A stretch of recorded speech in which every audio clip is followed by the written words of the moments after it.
I must say in advance, with clarifying things, I must say that I am not a medical doctor. I cannot give you medical advice. Everything I say here today is only my very personal opinion. And the statements and facts are not checked by the FDA. I'm not a doctor. However, I'm a life coach. You may agree or disagree with me. Your choice, no problem. If you disagree, let me know. If you agree, let me know as well. That's all I can say. So for today. So let's start. The title of my webinar is The Secret Cause of Cancer, Geopathic Zones. The secret cause of cancer. Why is it secret? Very simple. In public, nobody really talks about it. 99% of the doctors have no idea about it. The government doesn't take care. The health industry doesn't look after this. Doctors are not educated in this theme on universities. And so it's a bit of secret because nobody talks about it. And later through the day, the second part of the show, I will substantiate, I try to tell you why I think this is a secret cause for cancer. Okay?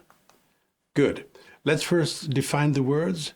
Geopathic zone. Geo means earth, and pathic means disease. So it refers to the earth making us sick. Very simple. Yes, the earth can make us sick, and I'm going to show that to you today. Now, all this is related to electromagnetic radiation. We have natural electromagnetic radiation and electromagnetic radiation fields in this world, and we have man-made, okay?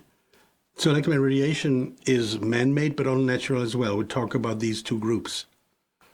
And they come from the cosmos and from the earth. And these natural electromagnetic radiations, they are not new. I'm not inventing this. They have been present since the beginning of planet, and so since the beginning of mankind.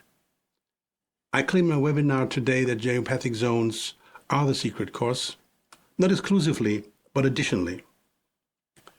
And cancer is a big theme, guys.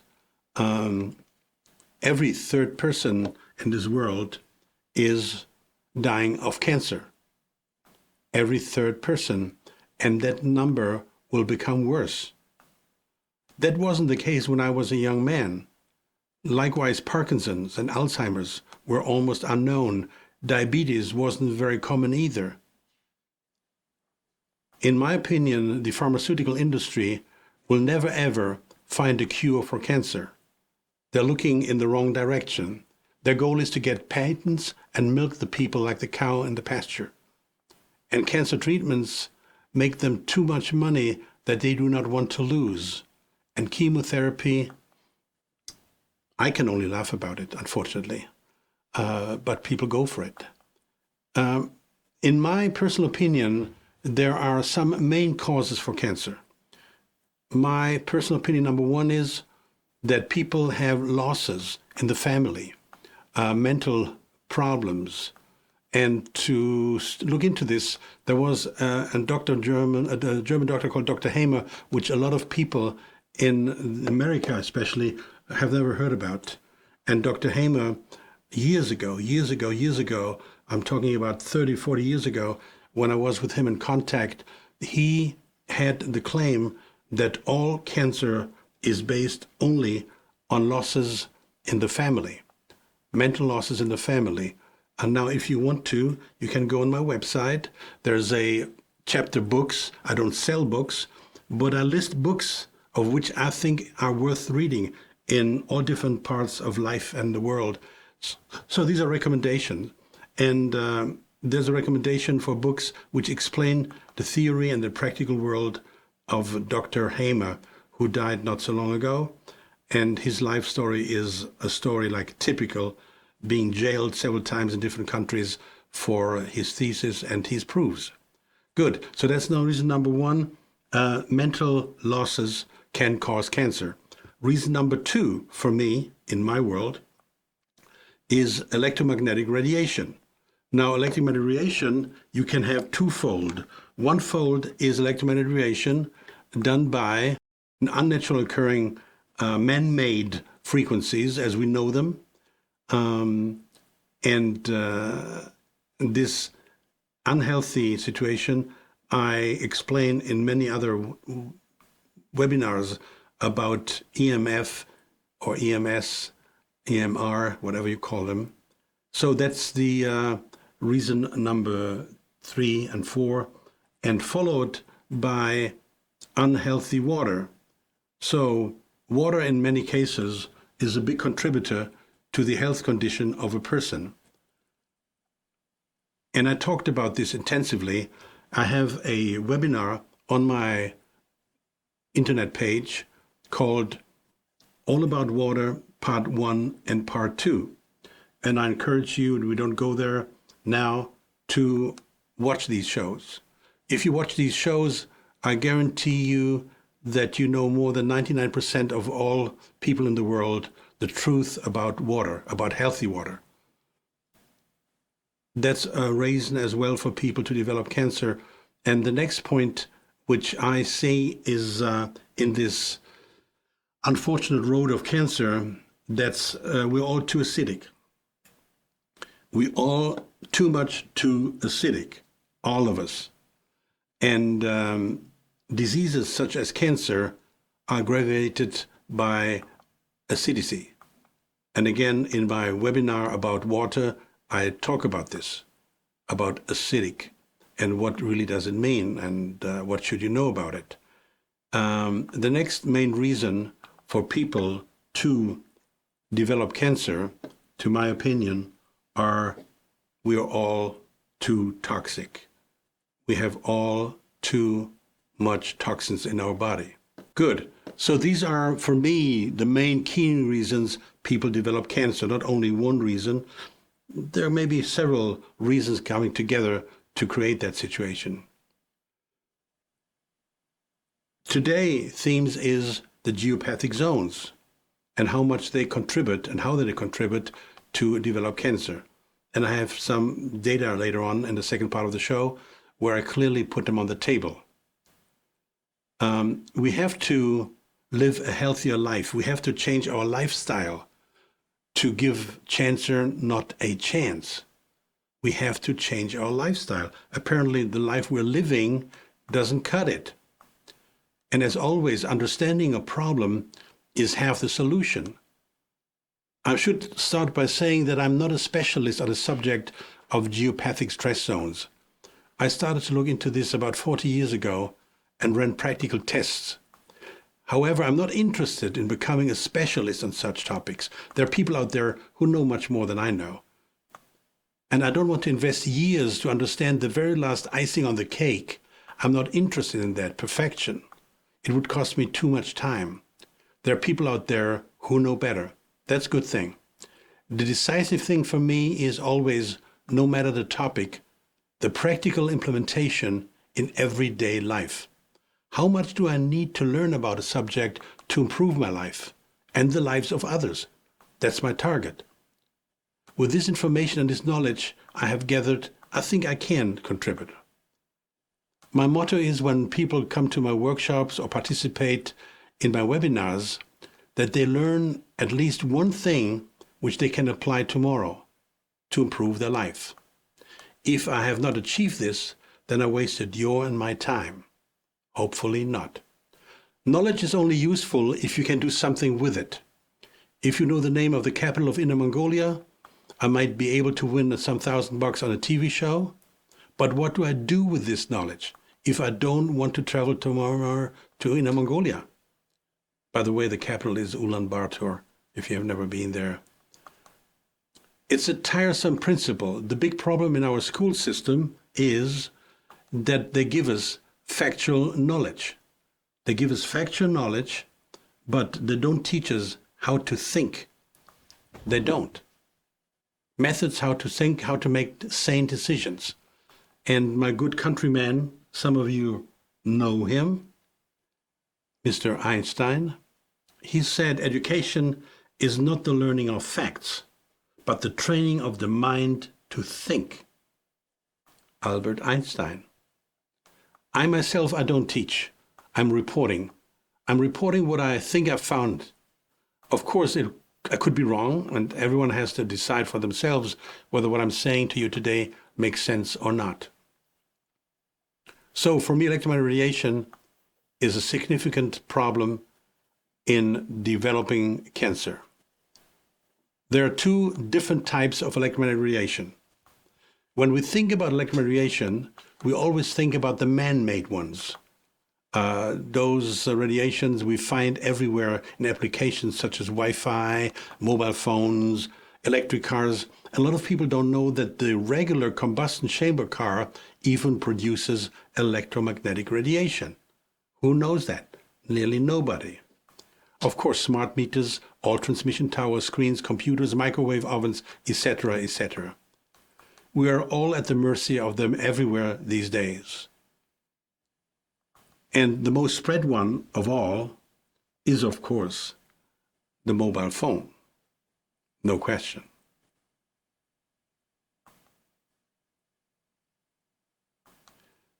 You measure your weight in pounds, the speed of a car in miles per hour. Electromagnetic radiation is measured in microwatts per square meter. That's the international standards, microwatts per square meter. Humans have a natural electromagnetic field of about 80 microwatts per square meter. 80. We need this. We have this. We're not functioning without this. We need a lot of electricity in our body to function, I'll tell you that. It should be not more than 100, 120.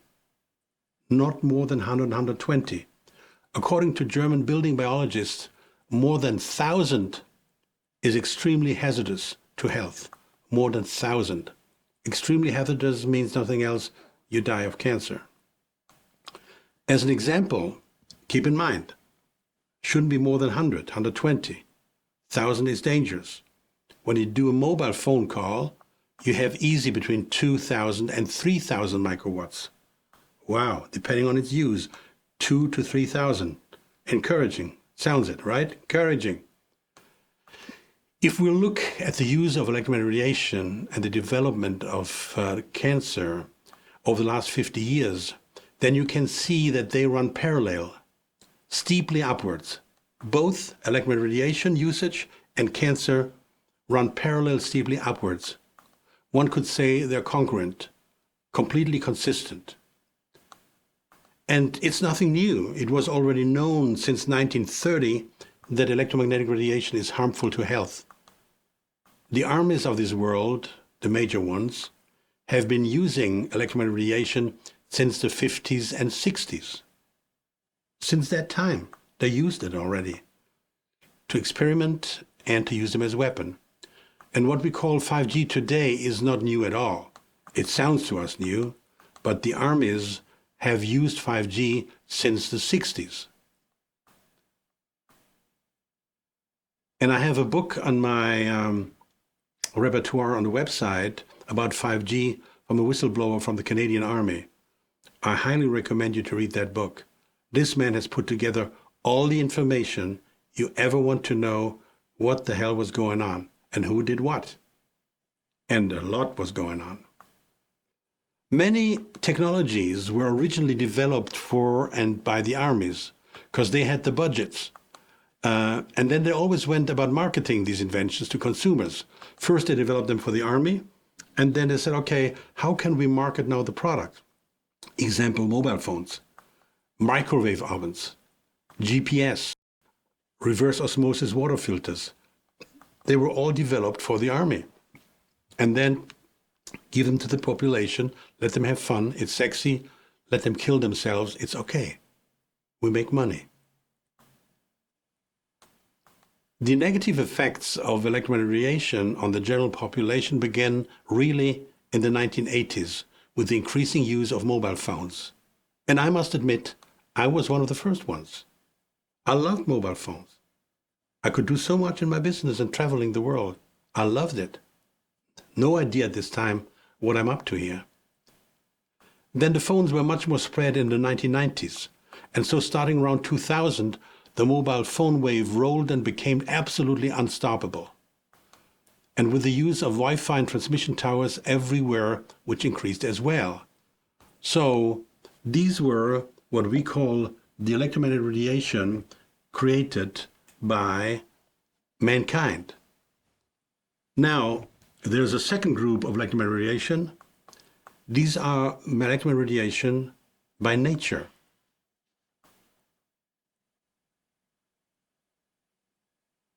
Yes, by nature.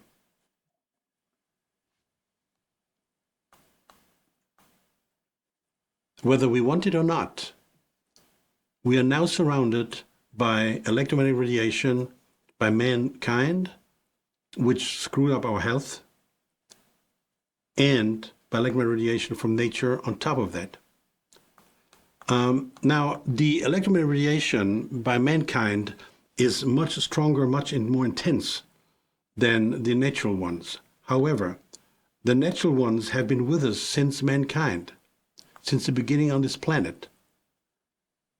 But they're not as strong as the man-made ones. But they're there permanently, 24/7, all the time, long before cell phones. Whether in China or ancient Egypt or ancient Rome, people knew about the geopathic interference of fields. As early as 2000 BC, the Chinese emperors gave instructions not to build a house where there are such fields and such problem areas. We are all aware this planet has a liquid core. We can measure this liquid core. We have a geomagnetic field, and we can measure that on the surface.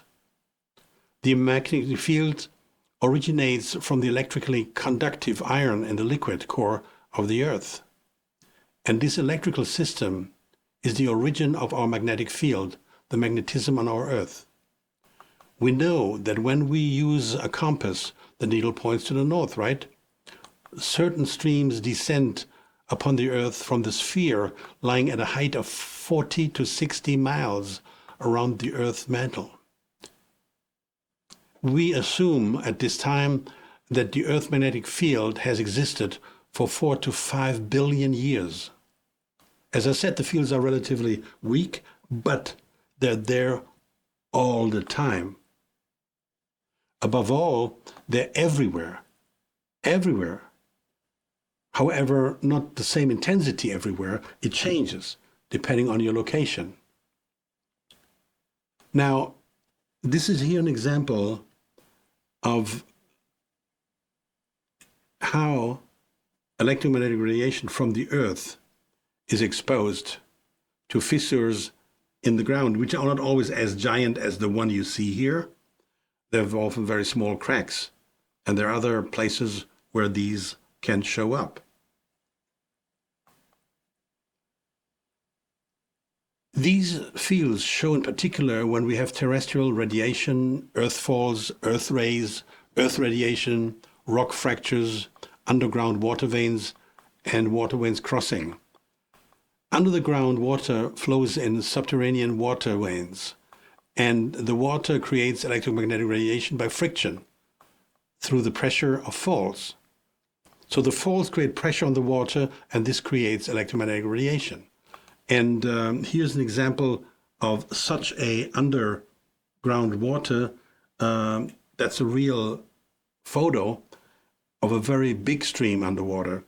There are many, many streams, but they're usually much smaller as well. They're not always that large as you see them there.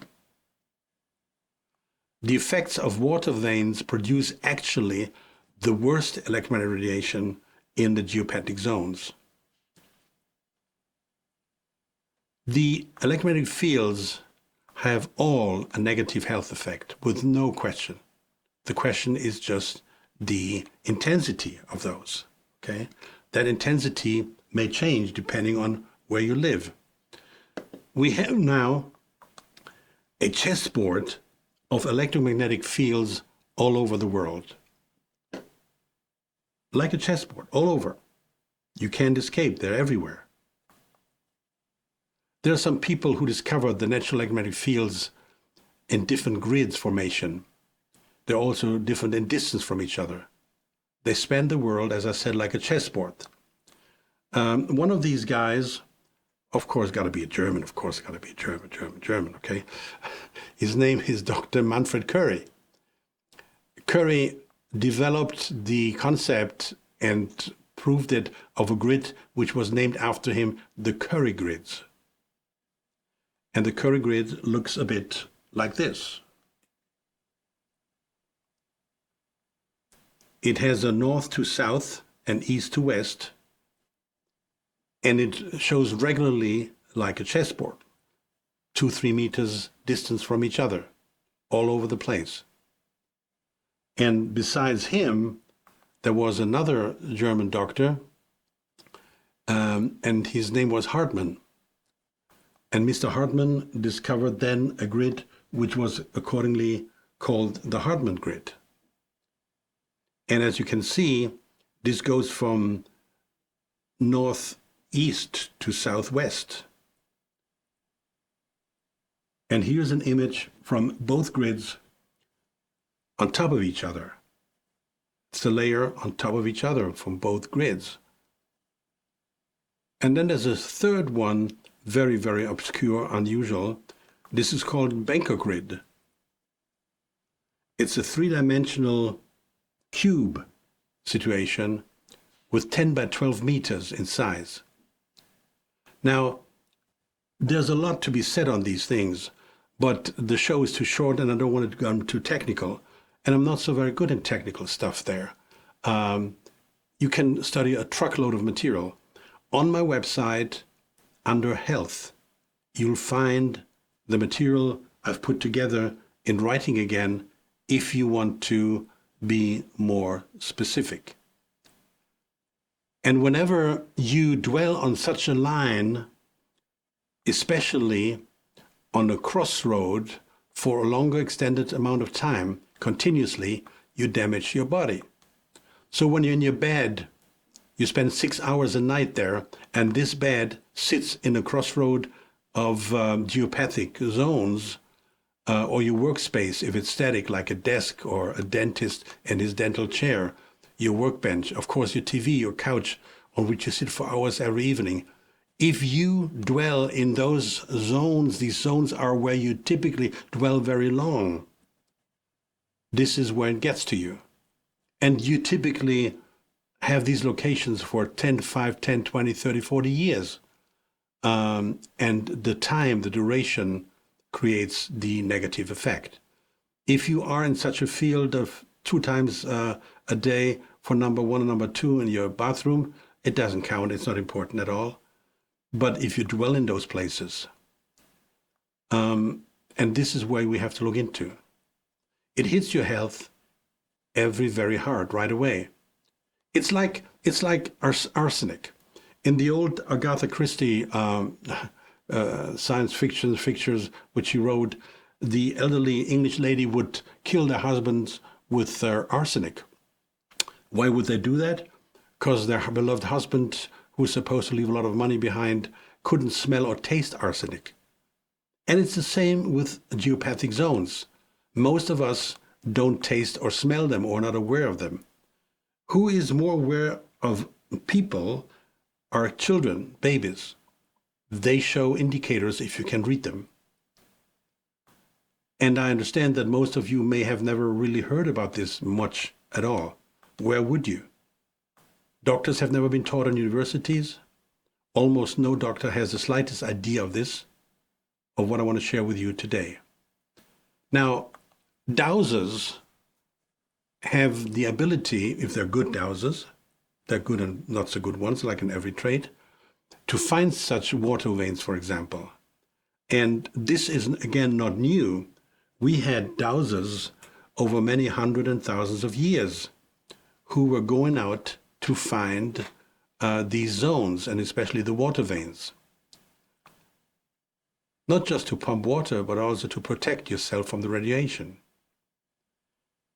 At the same token, we know that certain animals favor these natural electromagnetic fields, and other animals avoid these zones. Animals that love these zones include ants and bees. In nature, when you see a natural beehive where bees establish their hive, I can guarantee you that this hive sits in a geopathic zone. Bees need these zones, such as ants, or for example, cats. Cats love these fields. If your cat comes to your bed at nighttime to stay with you close, which is normal, but during the day, if the cat comes back to your bed and lays down on a certain spot in your bed, I can guarantee you this is the geopathic zones. Cats go crazy for geopathic zones. Cats love these fields, and there are animals who not. And in old times, it was very practical known that if you had pigs, and these pigs were running around, they would not rest in an area where there are geopathic zones. So if the pigs laid down, people would build their house in this area where they laid down. The same counts for sheep. Sheep had the same attitudes. These animals avoid these fields. By the way, something very unusual is that storks, for example, breed only on roof on houses. There's not such a field. So nature has his information if we can read it. The same goes for plants. Certain plants reject geopathic fields and die. Some plants thrive in these fields. I keep hearing from people who say, oh, well, my plant died and I put always so much care of it and I put another plant there and died again. Oh, I do something wrong. No, you don't do something wrong. You can do something wrong. If you have a geopathic field where you put your plant, the plant has no other chance than to die. You can make any effort until the cows come home. The geopathic field is stronger than your love for the plant. It will always die there. Now, again, on my website, there's a fairly comprehensive list of animals and plants that love and dislike geopathic fields. You can look at that, and then accordingly, you may decide which plants to have in your house, or when they die, you know why. And of course, you can go on my website, and it's under improveyourlife.us. It's my landing web page, improveyourlife.us, and there is a button Health, and under Health is a button Geopathic Zones, where I uploaded material for you to read if you want to have more information. Now, as a reminder, the geopathic zones, when they're created by water veins, these are the most dangerous ones. And a thunderstorm hits the ground, a lightning, the earth is positively charged and the clouds are negatively charged. Lightning is just a discharge of charge. And before the thunderstorm, we noticed that mosquitoes fly lower, that children often had a bad mood and adults may have headaches, because they're all in these fields of tension. In my opinion, lightning always strikes where there's a water vein crossing.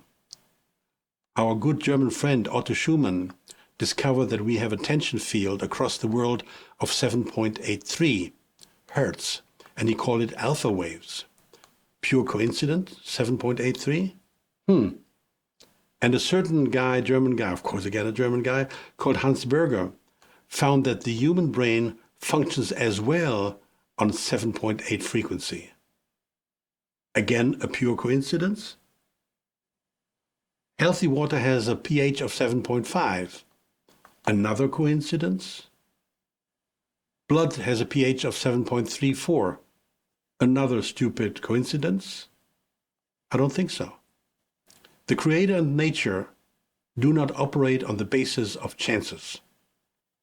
And again, I encourage you to look into my webinars where I talk about water part 1 and part 2. I have a lot of information there which I don't want to repeat now. Now, if we have a voltage field of 7.83 on Earth, if we come to a water vein crossing, that field increases up to 250 hertz, from 7.83 to 250 hertz. 250 hertz destroy the body, the DNA, the cells. They do. And if you exposed it for a minute, an hour, not important. But if you dwell in it, very bad. In fact, when you leave the house, and one of the reasons people feel so much better when they go out the house and take a walk in the forest or around the field, you change between geopathic zones and non-geopathic zones. And this change seems to create a spark in your body of becoming more lively and more powerful for a certain amount of time. But if you sleep night after night on your sofa, you dwell in these zones, it will damage your health. On top of that, a lot of people have in their bedrooms chemical materials, plastic mattresses, or metal in their mattresses, in their bed constructions, pillows, laminated floors, plastic toys in children's sleeping rooms, stuffed animals. Mirrors are very bad in a sleeping room, and all metals in a bedroom. These are electrical charges which can hardly or not at all disappear. So many people have trouble sleeping. I gave a webinar in this theme some while back, which you can see on my website. And the webinar is called The 7 Possible Causes for Your Bad Sleep, Part 1, 2, and 3. And I give there a summary of the 17 reasons I found why you may have a bad sleep. In some cases, one reason is the right one, and some reasons, the combination of several reasons are the causes for your bad sleep. All right, this was, for me, so far, a basic warm-up, an introduction of what I wanted to say to get started. To get started with the main theme of today, why geopathic zones create cancer.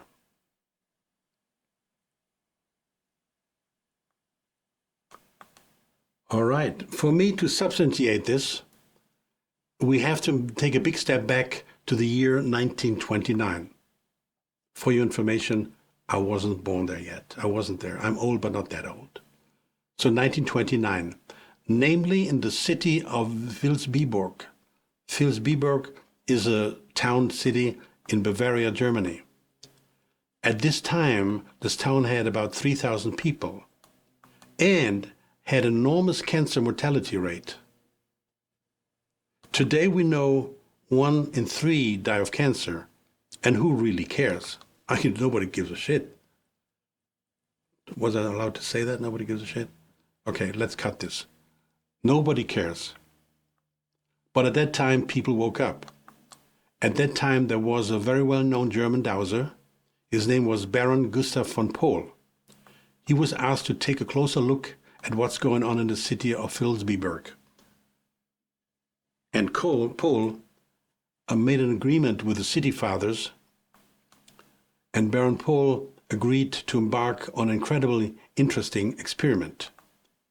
Between January 13 and 929, Mr. Pohl measured the entire village and every single house with his dowsing rods. He was asked to prove in which house and in which bed people died of cancer. Nothing was mentioned to him at all. He wasn't allowed to know anything. He wasn't allowed to talk to anybody. He was accompanied by a police officer. And funny enough, this police officer wasn't there for a long time, and he didn't know the people who died.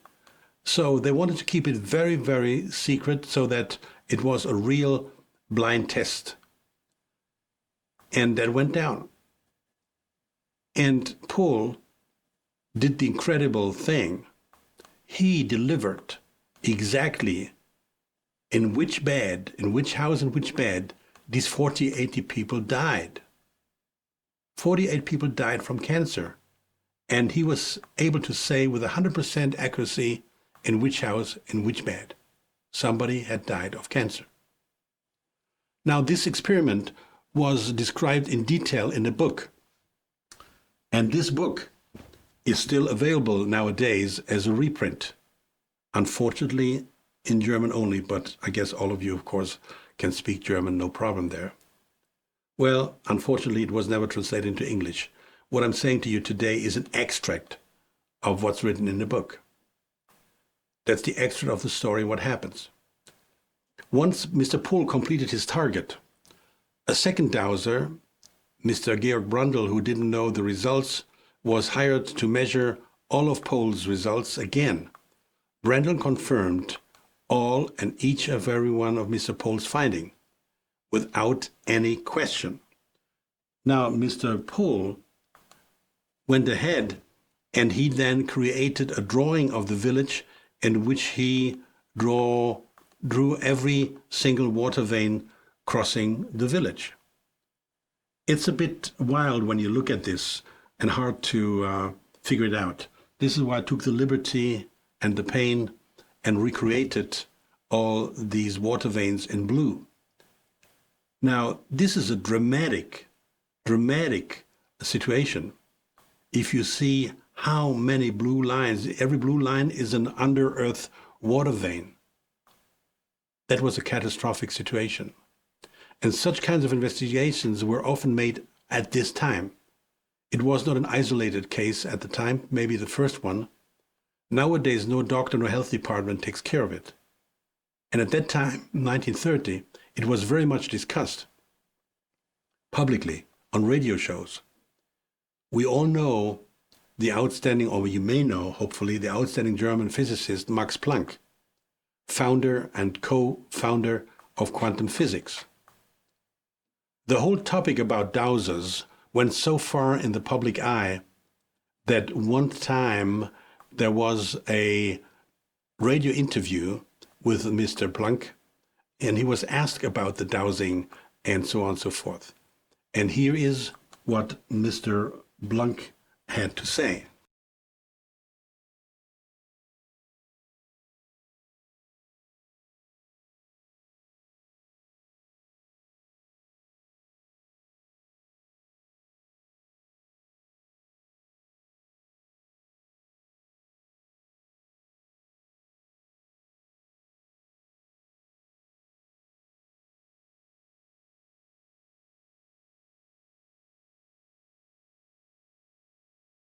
All right.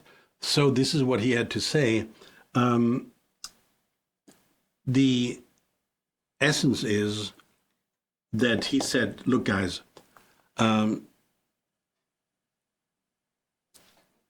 we shouldn't be discussing this like a secret thing. There should be a really public research, scientifically done, to clarify the question. And that means in pure science. He was all for it. He advocated that before dowsers are devalued as charlatans, everything should be scientifically examined, not just on the private level. To my knowledge, unfortunately, that never happened. It was not in the public interest. And the reasons is, look, if you can state and prove today that this exists, and when people buy a property, this has severe geopolitical stresses, who's going to buy that property and build a house? It's in principle hard to plot a land or a house out there that does not have geopathic stress zones. Basically, every property in this world has geopathic stress zones, either by grids, which are less harmful but still harmful, or like water veins. You would have to perhaps to close school kindergartens, half empty. Think about that people live in a geopathic zone in their house and gets harmed by it. And then they come to a hospital bed. And again, they get sick because the hospital bed is a geopathic zone. You see, it's an endless loop. It's an endless loop. And that endless loop cannot be ignored.